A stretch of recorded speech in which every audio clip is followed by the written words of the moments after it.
regional theater babies, as it were. Welcome to Stealing Focus, everybody. It's good to see you all. The usual gang is all here. I'm Emily. I'm Jeff. I'm Cody. And I'm Gerald. And today, Gerald, we have a special guest. Oh my gosh, oh my gosh, oh my gosh. Oh, okay. Oh my gosh, who's our special guest? Hi everyone, I'm Lucas. You might know me as the Earl of Dad Jokes. I'm very grateful to be here. I know these two from college, Yeah. way back in the day, and I'm super stoked to be on your couch, so thanks for having me. Yes, and you might know Lucas as our P.T. Barnum from our Greatest Showman That's right. review back a few years ago. That was fun, yeah. Yeah, so we're going to talk about some theater, everybody. We are going to talk about... Wait, do your best impression of the main character. What? And the light moving on. That's really good. Sunday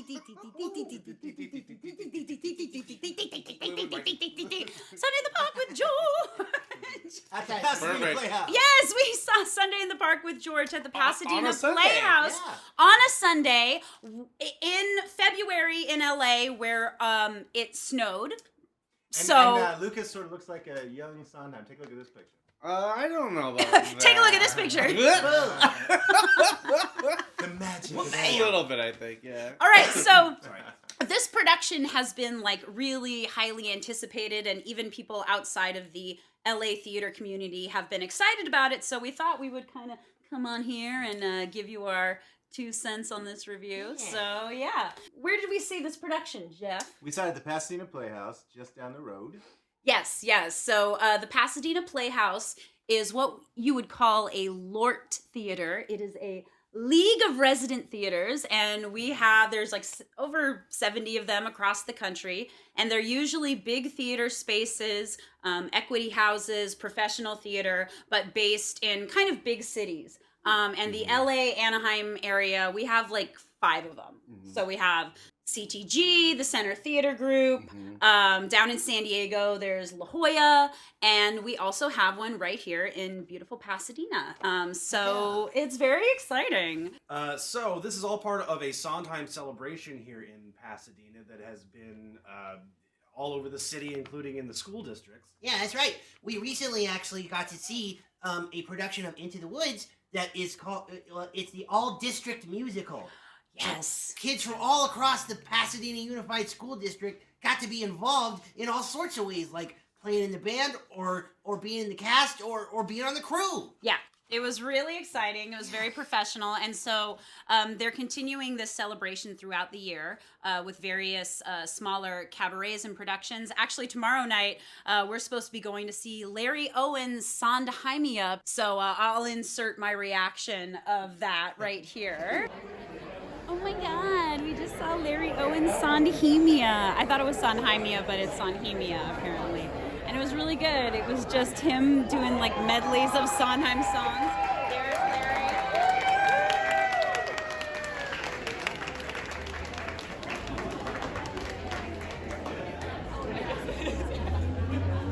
I could literally hear him sing like the phone book. His hard R's, unparalleled. And he started the show with like Later and another 100 people, like fabulous, wonderful show, 10 out of 10, highly recommend. And like a tight 50-minute cabaret, love it.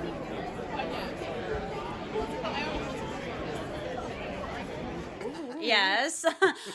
Larry Ward is coming, and they're also going to be doing a little night music. And oh, by the way, did I mention one Bernadette Peters will be coming to town in June as part of this celebration? I actually didn't know that. That's amazing. Yes. She herself. Yes, you did, because it was in the program. Woo!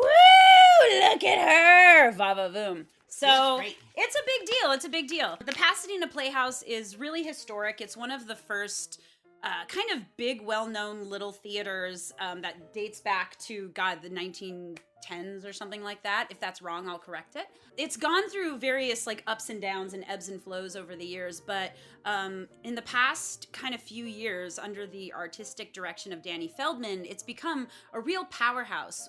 In fact, we did a review a few years ago, pre-pandemic, of their production of Little Shop of Horrors, That's right. which was fantastic and revolutionary in the best way, and was only a local theater production that you could see out here, which is kind of the cool Yeah, thing they did about really theater, cool, right? like new different things with the puppets. I remember that. Oh yeah, yeah. Oh, yeah. We got to go And backstage. and the cool thing about LA theater and Pasadena theater is that we're in a film and TV town. There's a lot of actors here, and a lot of actors in film and TV and even Broadway like to come out here and do a little 6-week run, just like they do on the East Coast at like Paper Mill or something like that. They do that out here because it's a great way to flex your theater muscles while also Staying local. Yeah, exactly. We're just having some fun sometimes too. Yeah, exactly. All right, so before we get into Sunday in the Park with George and our thoughts on this Pasadena Playhouse production, why don't we talk about our experience with the show?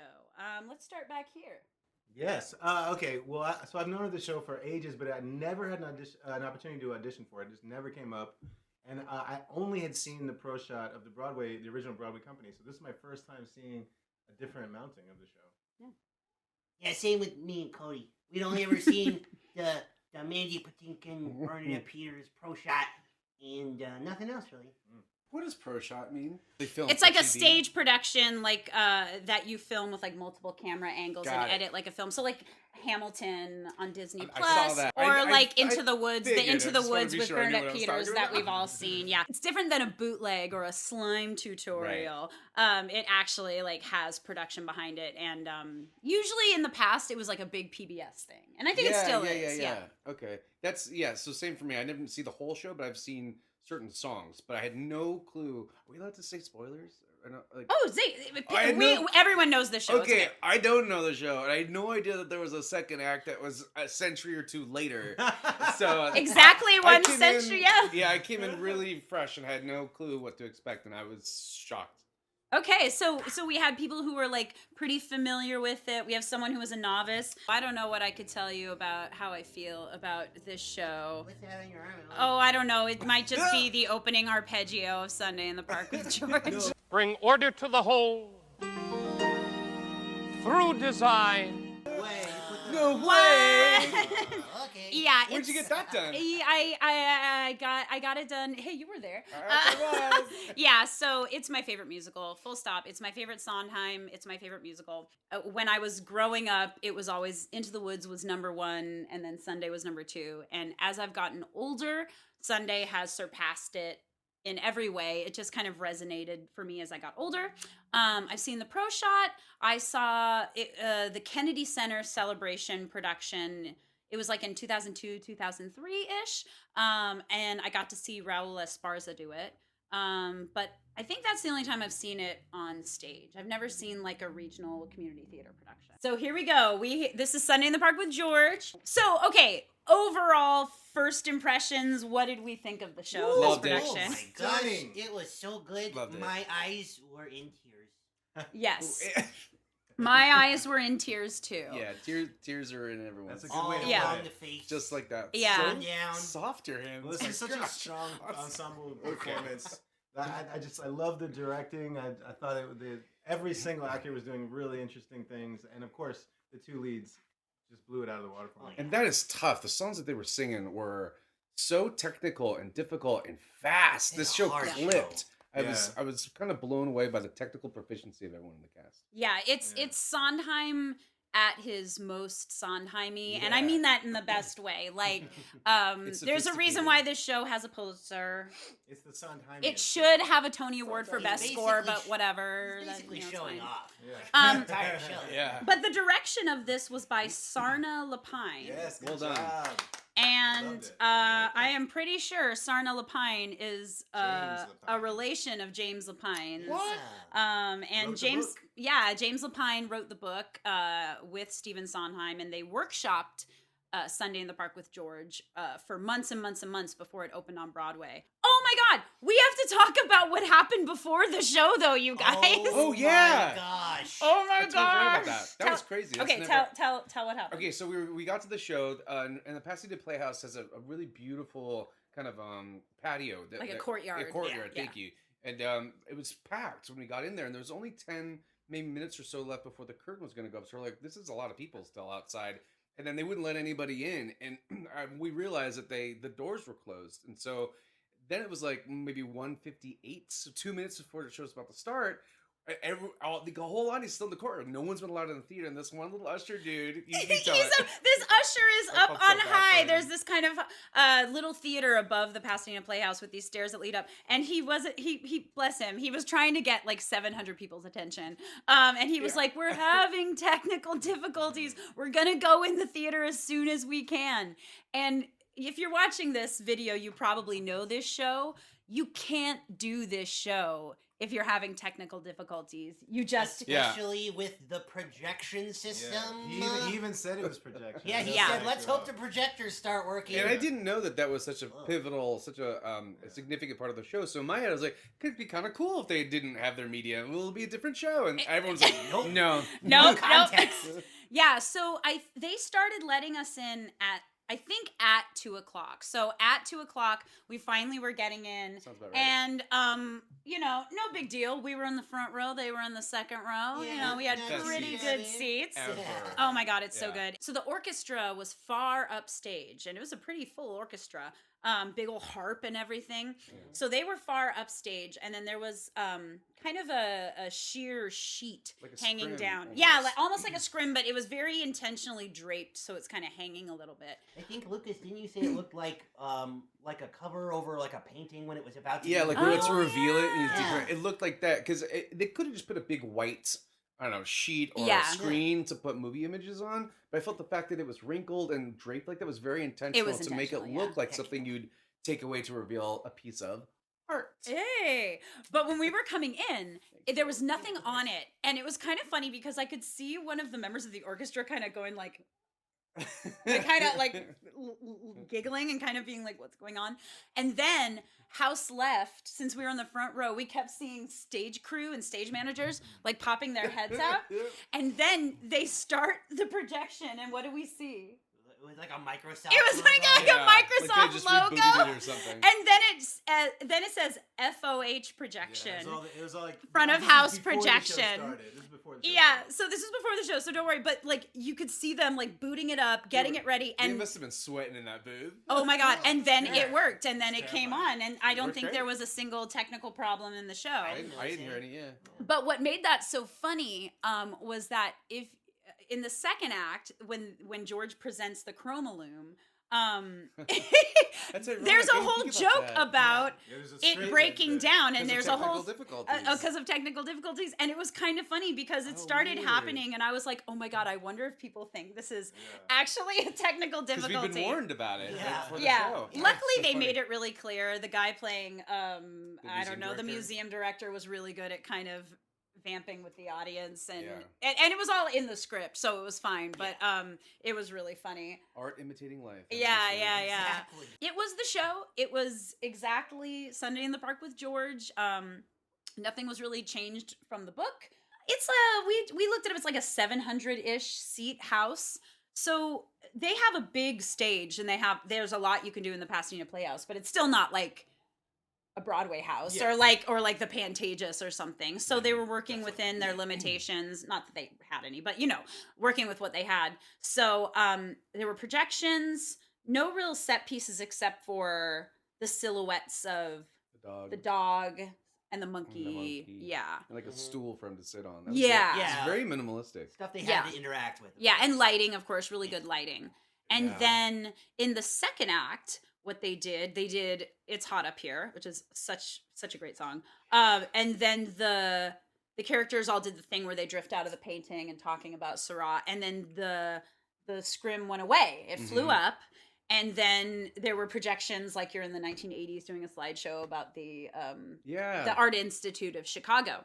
Yep. And then the chromaloom, what was the chromaloom like, y'all? It was basically a bunch of LED lines from what I can remember. like vertical lines, Yeah. but they were all over the house. That's Yes. the thing. And Yeah. you didn't notice them until the chromaloom was turned on. So it was like we and they were all lit up. inside it. It was really cool. Yeah, so the actors stepped upstage, and then there was this big thing that came down with the lights going do do do do do. But then you notice that they're Everywhere. kind of all around the house. So that was pretty Hanging cool. off the boxes and stuff. Yeah. Oh, did we lose Gerald? Is he going to take a nap? Yeah. Okay, all right, all right. He wanted to go. Good night, Gerald. Good night, Gerald. Good night, Gerald. All right, so let's talk about the cast. So our leads were played by Graham Phillips, who played Georges Seurat, and Christina Alabado, who was Dot/Marie.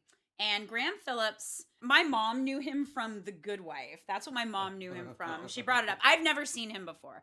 But he has a pretty good track record. Looks like he was probably a kid actor because he was in 13 the musical on Broadway, Wow. with Ariana Grande. And Christina was Gretchen Wieners in Mean Girls. She's got a lot of Broadway credits, actually. She was an American Idiot, American Psycho. She's a good old-fashioned Broadway performer, it looks like. So let's talk about... This must have been a bucket list role for her. Oh my God.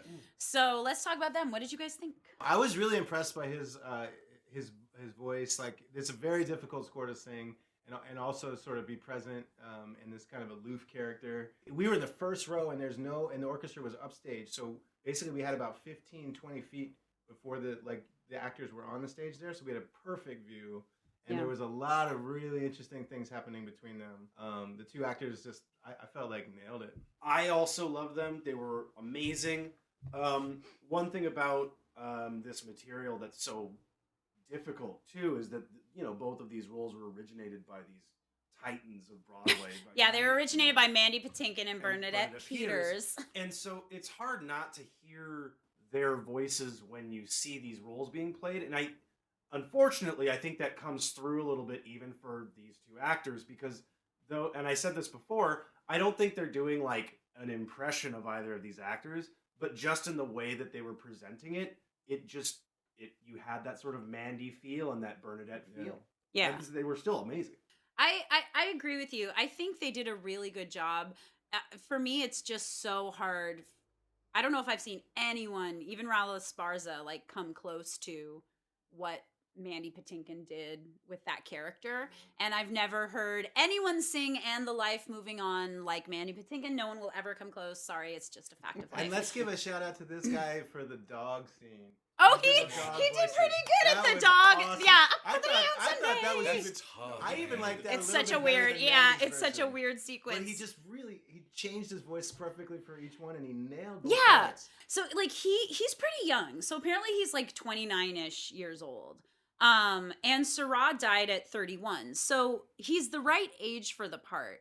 But I feel like there's a gravitas that Mandy Patinkin has that is just so hard to capture. And you just have to have it or not. And I'm not saying he didn't have it, but there were moments where I wanted him to be just a little more like frazzled or frustrated or something. But he still was really good, and he sang beautifully. He was amazing. It was like he a was studio really good. recording.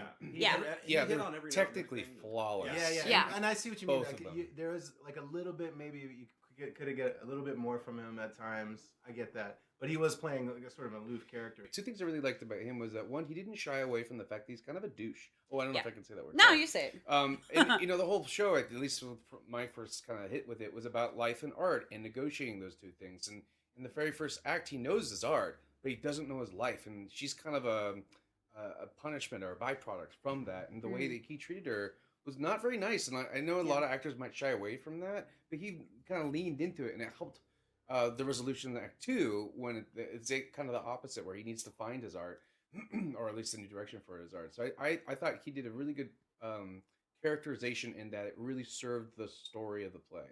And it's tricky because the story of the play is more of an idea. It's like an idea play. So I thought that his choices really reflected what Sondheim really wanted in the writing. Yeah, I agree. And I liked Christina Alabado. She was very vocally proficient, doing some really great acting. I feel like she was so good. Yes. I feel like the director might have told her, like, be really aware of your diction, because she was hitting those consonants. And I appreciate that. I appreciate that, because you have to have that with this kind of show where, again, it's like supposed to be the 19th century in France, and it can't sound like normal speech. And it's just that kind of musical too. Like, It's James Lapine. Her breathwork was amazing. Oh God.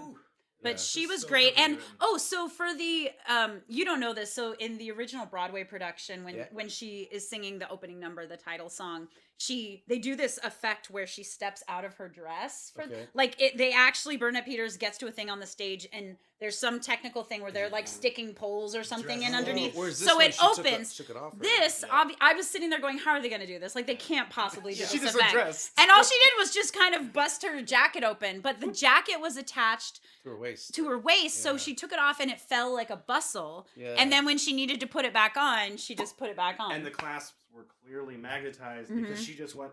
And it just Yeah. snapped right Yeah. back Yeah. into But place. she Good job, left- costume she- designer. Very well done. She left and the her parasol She stayed left the up parasol. upright. It was obviously on was some kind of cool. deal. So on that was the floor. homage That to was the dress. Like, all that was the very way that they decided to do it. And she did great. Like, that sequence is Yeah. so funny and so hard. And they both, like, this is a hard score. Like, putting it together is hard. So hard. And color and light is hard. And there was a kid. There was a little kid having to chime in every now and then. Yeah, Like, Oh running yeah, the around. Louise That takes a character. lot. Yeah. It takes a lot of concentration. But both of them, they both did a really good And job. they had good chemistry together as well. Yeah, yeah. Because it clips along really fast, and Yeah. I think sometimes a byproduct of that is that you lose chemistry or you lose. Well, the other thing kinda is the nuance, actors are all but- facing stage right. None of them can look at each other. So they can't see each other. It's all about counting. That's a really good point. Yeah.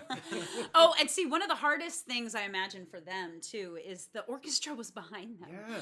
That's so hard when you're doing Sondheim. I noticed that there was a very large monitor on like the front of the balcony. On the mezzanine, yeah. That was basically just a live feed of the conductor, so that any of the actors, if they needed to, could look up and just see exactly where they needed to be. And so much of this score is like it's so And hard if you to miss a find your beat, tempo. yeah. timed with like specific movements, like the I know. Yeah, Oh my god! yeah. And she nailed those parts. Graham did this thing where there's a moment where he's like hitting the paintbrush, and it's really important that the conductor hits right as he does it. And he did this perfect, like every time, like back, like a little Yeah. cue for him, and he nailed it. It was like, and he was doing it while doing everything else too. Yeah. Let's talk about our favorite ensemble people. Okay, I love the Celeste just because it felt like all the high school girls that I ever knew. Like they just there's like this a deep characterization of the two of them. Like they had a relationship. They've known each other for years. It felt like they really had lived in performances. And they were freaking hilarious, and they didn't push. They were both of them, especially the blonde one. Celeste number 2 Celeste was number two, really thank funny. you. She had Yeah, it was good line really, readings. Yeah, really nuanced and very kind of she felt like she was just kind of happening out of her organically. She discovered the lines in a way that made me giggle like an idiot. Jenny Barber played Celeste number 2. Jenny. You're my fave. And Juliana Sloan played Celeste number 1, and Also they were great. both wonderful. Good job, lady. My big scene stealer was a woman named Emily Tyra, and she played Yvonne in the first act and Oh, Naomi yeah. in the second act. Which one's Oh which my one's God. She so is the funny. wife of Jules, the Rich guy. the rich guy. fancy art guy. Yeah. She, first of all, her voice was beautiful. When they did No Yeah, Life, like her opera. she had a beautiful like operatic soprano, but she was so good at kind of being.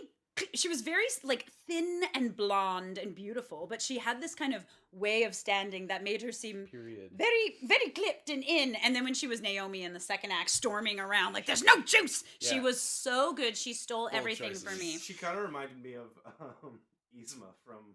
Oh, a little Oh, bit. She was yeah. kind of like She Yzma. could definitely play Yzma. She was really. I know. I should look. That's Does so she have funny. like cruise ship stuff like No, that? come on. That's She's right, like, she's Oh, really she is a great. consummate triple threat, though, as she says in her Oh, bio. consummate. Ooh, Wow, a she said consummate that? triple. That's She got her bold. start dancing for the Boston Ballet Company. Whoa. And she believe it. was Cassie in the Signature Theater's production of A Chorus She'd Line. be perfect for Cassie. Wow. She's good, I mean, her you that makes guys. sense 'cause She's her physical work good. was really And strong. as Oh I said, my God. well, Emily and I were in the front row, and like you could see the specificity of every beat on her Yeah, face. yep. Perfectly. Yeah, like, I was just obsessed with her. orientated within the story. Man.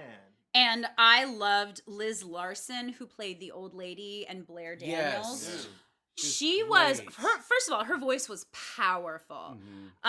When she sang "Sunday's Disappearing," that kind of near the end of Act One song with George, beautiful. But she was so good and dry as Blair Daniels. Yeah. And She's scary. you could tell that she's just a pro. She's got a million musical theater credits. She's great. Nominated for a Tony Award What? for the most happy fella. Oh, must have been a revival. Get it. Maybe it says nominated for the Tony Award, Drama Desk, Outer Critics, won the LA Drama Log Award for it. Wow. So Watching all the girls. yeah, she was amazing. was I really loved great. it. So the two of them for me really stole the show. Amazing. I always Intense. appreciate when the actors are strong dramatically, strong comedically, strong physical, strong vocal, and they just have a great chemistry and spontaneity. And she had all that. Yeah. Like The whole package. Even though this isn't a dancey show, you have to have a sense of movement, and you could tell everyone really did. But like, this is why this show would be so fun to do as an actor in the ensemble, because Yeah, you're you busy. you get to do so much, the but whole then time, you this can play and you can come up Yeah, with Totally. work that you're doing in busyness and what's my relationship to this person and the other person. I imagine that must be just so much fun to do. And why this show kind of evolved the way it did, you know, Well, from it would have workshops. been kind of interesting to hear about their process, this rehearsal process, because as you mentioned, it's so tight.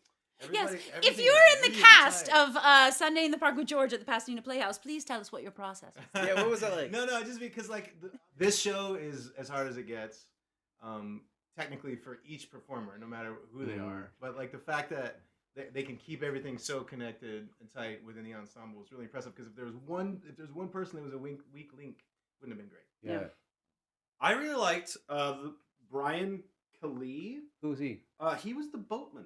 Yeah. I really liked him. He was good. Yeah, He was very the, solid. The cigar guy? He didn't No, have a no. cigar, he had a pipe. The boatman with the eye With the eye patch. patch. Oh, that's what I meant. Okay, yeah. He was. Oh, yeah. Okay, yeah. He was. And he had a great. dog, and yeah. He Why don't chased- you walk into the water till your lungs fill up? Yeah, and he die? chased the kid around a lot Yeah. too. Yeah, he was great. I thought he was really good. I liked his big old mustache. and There were everything. some nice male operatic voices in that ensemble too, Yeah, and very he much so. definitely was one of them. And also the one soldier. Well, both soldiers were wonderful, though we only got to hear one of them really sing. It's So. not One of them bad was a for crack- the Yeah, other there guy. were like four ensemble members in this production who kind of just filled things out. But didn't you say that the one soldier guy that Cody's referring to, he didn't have any lines really, but he did sing. But didn't you say in the first version on Broadway that it was a cardboard? It's a cutout, Instead just of like an the actual dogs actor? are. Yeah. And so it's That really kills funny me. because it's Robert Westenberg, Cinderella's prince, who's standing there with him, and they're like, "And your friend?" And he's like, "Yes, he is my Yes, friend." my friend. Like, It's so interesting. Could you imagine the production meeting where they're like, "Okay, we don't have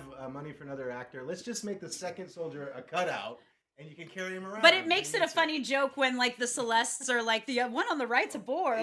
Like, but I could But see then why this they was did that. a They real it life helped person beef did it. out the sound in the ensemble. Yeah, and he was great. And have actors in the show who could also swing for different parts Totally. too. Because if you look at the cast, a lot of the understudies for like Dot and George are those like ensemble members. no, they're like Franz or Oh, wow. Celeste. So that means one of those ensemble members can swing into Exactly. one of characters. those parts. That Yeah. makes sense. Oh yeah, so Jason Michael Snow, who has sung with you a couple times, Am. Oh yes. We've done cabarets about town Yeah, so together. so they were the only two characters that spoke with an accent in the first act, which was really fun. Except for the Southern couple. Oh, yeah. I And they despise were great, these too. people. was great. We don't. What a great couple. Oh, those God. I love it. My Yeah, that's God. the- But yeah, Jason Michael Snow, he's done a lot of stuff, but Yeah.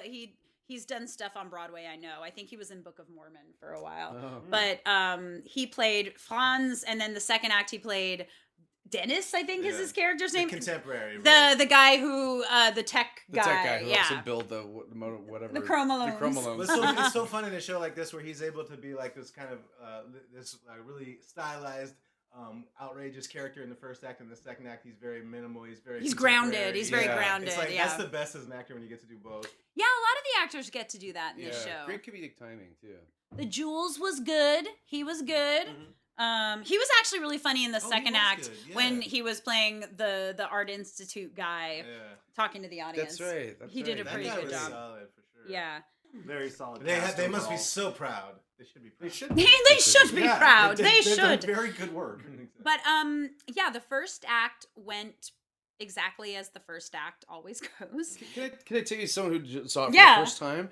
The first act felt like the show. Like Yeah. when it ended, it was like, okay, great show. What on earth do they need to finish? It felt resolved. But then after seeing the second act, I get it now, and I can see why people wouldn't. But I think what happened was in that first act, they establish that there's a guy who, like we were talking earlier, how he treats Dot badly because he's all focused. His life is his art. His life is his art. Yeah. And they needed that resolution that takes decades and centuries and end up going down the line of family to George, who looks just like this George, to resolve that issue that wasn't. If you want to fill out a tableau, boom, the first act's all you need. But if you want a resolution of a story, you need both acts. And I wouldn't have known that. Had Yeah. I never seen the show. And I think it's really fun because like I didn't tell him. We didn't tell him what the second act was going to I had entail. no- We just There was were a like time jump. I was like, what? Yeah, it's a time jump of 100 years. Yeah, so it's the cool. 1880s to the 1980s, and Everyone's playing different characters. Yeah, and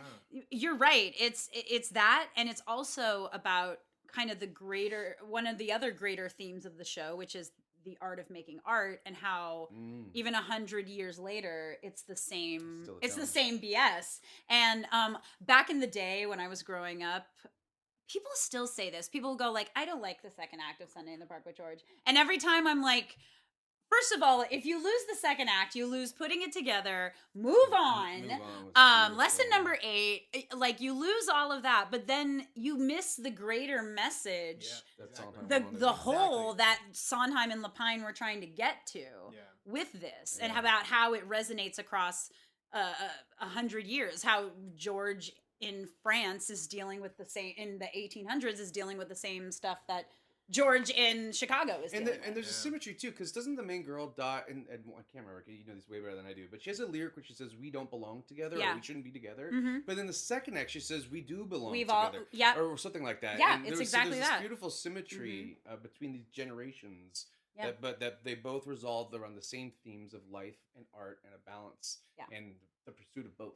It's so good. Like going back to what Lucas said about the second act giving us that resolution, there's something very tragic about George Seurat dying so young. Yeah. And that's what the story could have been, but then they just took it at this extra step and be like, let's give him this resolution as a couple generations down the line. And it works in the show. Yeah, I think the anecdotal tale, especially in putting it together right there. If you haven't read this book, you should really read it, especially if you're interested in how Sunday in the Park with George came together. It's by James Lapine, and it's a lot of interviews with the cast, and including Stephen Sondheim.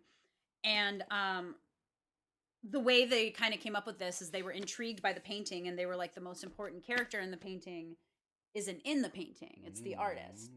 And then there's this whole idea that Sunday in the Park with George is Sondheim's most autobiographical musical, because Seurat is Sondheim. Like, we don't know anything about George Seurat like that much, about like his personality. But artistically, they both create art that it's sometimes difficult to encounter, very challenging, and sometimes not understood at the time. And they pioneering, groundbreaking. That's but also they are enigmatic and sacrifice personal relationships for their work. Ingenious talent. And the whole idea of like, I made a hat where there never was a hat, like the most simple lyric that just captures what art is. Like, and also I love that in It's Hot Up Here, which shows off some of Sondheim's best rhymey rhymes. Oh my God. Dot says, "Thank you for the shade and putting me in front. Thank you, George, for that and for the hat."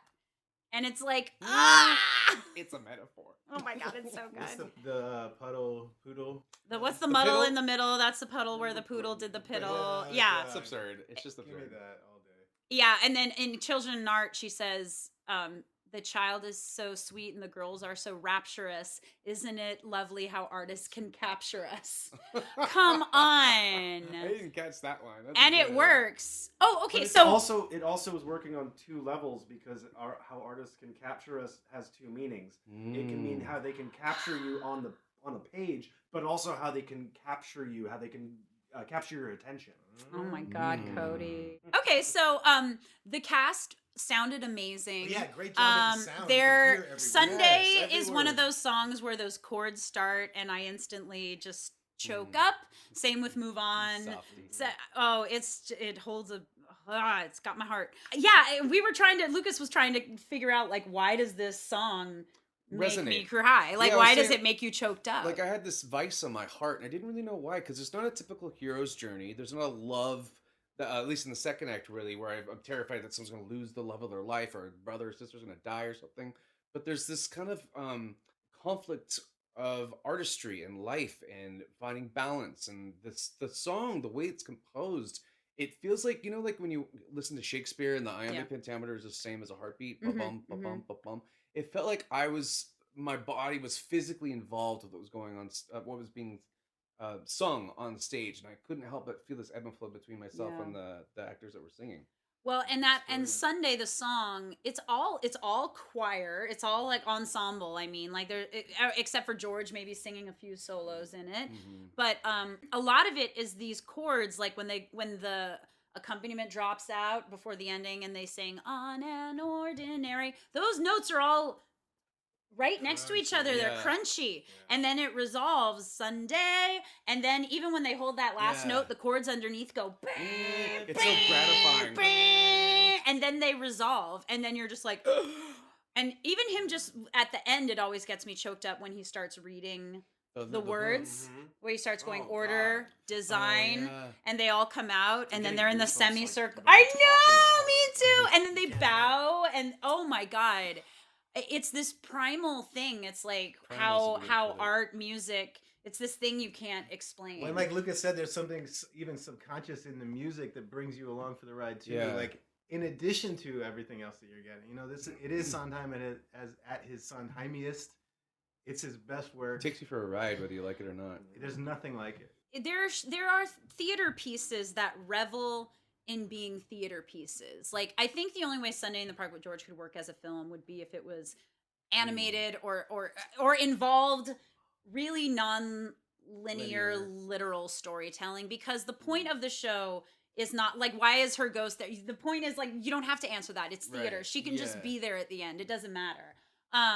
You don't have to explain it, because it's the magic of theater, of being in that room. You just allow it.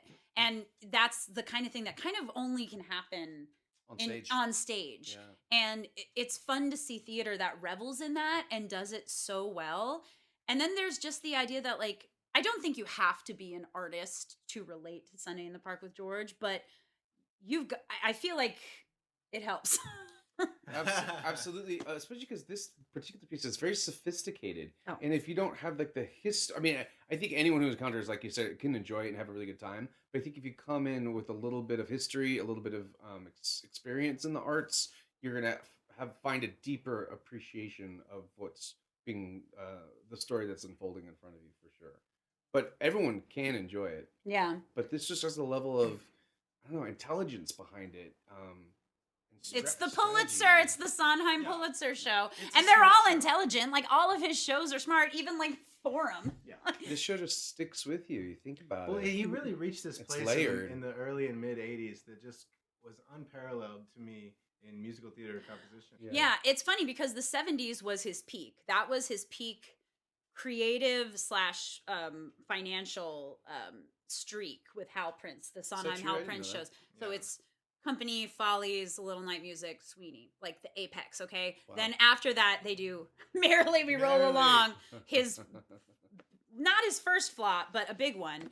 And then after that, he was kind of like, maybe I'll never do this again. And that's when he starts dabbling Experience. in workshopping. Yeah, tell that story. I think that's fascinating that this is Yeah. one of the first shows. Well, he did. you know, he was a protege of Oscar Hammerstein. His first musical was West Side Story. He started coming up as the golden age of Broadway was like winding down. So he was learning to write Broadway shows in the way those guys wrote them, which is you're a writer, you just write this show. Maybe you'll try it out of town, but you write it and then that's what it is. And then in previews, maybe you zhuzh, but that's it. Yeah. And he wrote so many shows like that. And then by the time this show came around, Lapine came out of that other side of kind of New York theater. Experimental, all that shit that was coming up in the 60s with theater, like that's what he was about. Right. And so they got together and they workshopped this, and they did it at New York Theater Workshop, and people paid to come see it every night, and every night it was a different show because that was the process of them doing it. And they were writing songs like the night of, especially in Act 2, like lesson number 8, like Mandy's learning it the night. Can you even imagine being there on the night where they're like, oh, okay, so we've got a little bit of Act 2 to show you of this new thing. Like, even if it was bad, I would be like, I'm watching history being made. And maybe that's why those two characters, the two leads, feel so lived in, because they were created in tandem with the director and the actor together. All the characters do. That's why they're so deep. Yeah. Yeah. And if you've never been involved with the workshop and you're kind of curious what it was like in New York when we lived for workshops, that was like the thing. Just check out Tick Tick Boom. Oh, and They speaking of nailed it. someone who's Right. obsessed with Sunday too, like Yeah. Jonathan Larson has Right. that whole homage to Sunday in Tick Tick Boom Mhm, because mhm. he felt like how I feel about Sunday in the Park with George. Like He wrote a fan song basically to the entire musical. He Like, wrote a he put in parody. his own music. Yeah, he wrote a parody for like a very niche audience, Yeah. and I will always be grateful to Lin-Manuel Miranda for keeping that in the movie and being like, I don't care if the normies get it or not. Well, it's kind of funny that you mentioned like if you're an artist, but I was trying to think of what like the normies would think if they came as like people that you know that are not in the theater at all. I think they would be really moved. They would sit I there hope and so. experience this Yeah. work of art that's like nothing else. It stands up there. Like you said, it won the Pulitzer. It Yeah. stands up there with any work of art ever created, regardless of genre. No matter who you are, if you go sit there for an hour and a half, 2 hours, you're gonna be really moved. I always think like what an audience member who doesn't know anything about the show must think of that dog song. I It's really do weird. because Is there it's always a a song like weird. this? It took It's me a a second weird to be like, piece. what It's a is very going weird on? number. And I You did have to really once trust. I realized that he was drawing the animals as he was singing the song. Then it was like, okay, I get it now. He's not impersonating these animals. He's creating them, and by kind of becoming them, he's creating them. And that mixed with him actually singing the songs is personifying, well, animalying these animals. and once I understood that, I thought it was freaking genius, and it made so much sense to me. And it was one of the most difficult, horribly hard songs I've ever heard in my life. And he did such a good job. And it's funny, and it's Yeah. dramatic, and it's just like it's a piece of work on its own. It's that such a one song. crazy thing, and And he if you're nailed it. not on board for that, then like you can't be on board Yeah. for anything. And as somebody Nailed it. who makes visual art occasionally, I used to a lot more when I was younger, but like when you draw, you kind of do get in your own head like that. Like You hear their voices in your you- head. Yeah, you start internalizing a lot of what's going on your page and whatnot. So I thought that's Yeah. why I kind of have always loved this musical in general, just because even as a kid I would watch it and I would get a lot of it because I already felt a lot of those things. I'd be in the Follies. That was I'd be funny. in the Yeah, cabaret. I Wee! didn't expect that. That was fun. I know. It's just I'm glad you got to experience Me it. too. And With the see it pros. live. I know, right? With the pros. And then we have a little night music to look forward to in a Yeah. few How much? months. How much? Just a little? A little night. A little Just a night little music. Just a little. Yeah. A little. But how long is Not this ready running? for Did that we yet. see, Not Jeff? long. Yeah, it's got maybe 4 more weeks of Go the see run. it. And just like with Little Shop of Horrors, you know, this is a local theater production. Yeah. It's not gonna transfer. I mean, unless, you know, they really wanted to, but it's for here. It's for this community. So if you feel like coming out to Pasadena, we got snow on the mountains right now, apparently. It's a little chilly, but The come weather's lovely. So come on out and see it and kind of celebrate regional local theater. Yeah. Um, This is fun. It's Thanks fun for to do coming, this. It's been- Lucas. Thanks for having me, guys. I'm alive, moving on. We've always belonged together. Oh, no. Children in art. Children Children in in art. You sound, Puppets. you sound just like him. Oh, they Crazy. also have really fun like cutouts in the courtyard where you can take pictures. Oh, like yeah, that. that was fun. Yeah. So Here's extra Cody fun. lying with the guy with the pipe. Oh yeah, the boatman. The boatman. He's called the boatman. All right, I just call so him the guy with the pipe. I did. so we highly recommend Sunday in the Park with George at the Pasadena Playhouse, part of their All the stuff. Sondheim Celebration in Yeah, if 2023. you can get a ticket, go see it. You will Come not on regret it. out. Do it. You gotta See do it. some local theater. yourself. White, a blank page or canvas. His favorite. So many possibilities.